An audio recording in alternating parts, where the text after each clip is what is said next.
చెవి వచ్చేటట్టుగా ఉండి ఇంత చిన్ని ముఖంతో చక్కగా కస్తూరి తిలకంతో ఉండేటటువంటి అమ్మవారు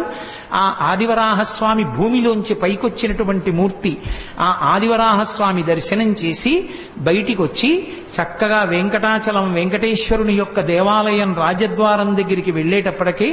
ఆ గొట్టానికి ఉన్నటువంటి కన్నాలలోంచి నీళ్లు స్రవిస్తూ తమంత తాముగా మన కాళ్ళు కడిగితే ద్వారానికి అటు ఇటు ఉన్నటువంటి శంఖనిధి పద్మనిధి లోపల ఉన్నటువంటి పరాత్పరుడు సమస్త ఐశ్వర్యములను ఇవ్వగలిగినటువంటి వాడు సార్వభౌముడు జగత్తులను శాసించగలిగిన వాడిని తెలియచెప్పేటటువంటి శంఖనిధి పద్మనిధిని దర్శించి అటు ఇటు గెలలతో కట్టినటువంటి అరటి చెట్లు చూసి ఆ పెద్ద గడపని దాటి అవతలకి వెళ్లి ఎర్రతివాచి మీద నడుస్తూ కొంచెం ముందుకెళ్లి ఇలా కుడి చేతి పక్కకి తలెత్తి చూస్తే కింద బొడిపితో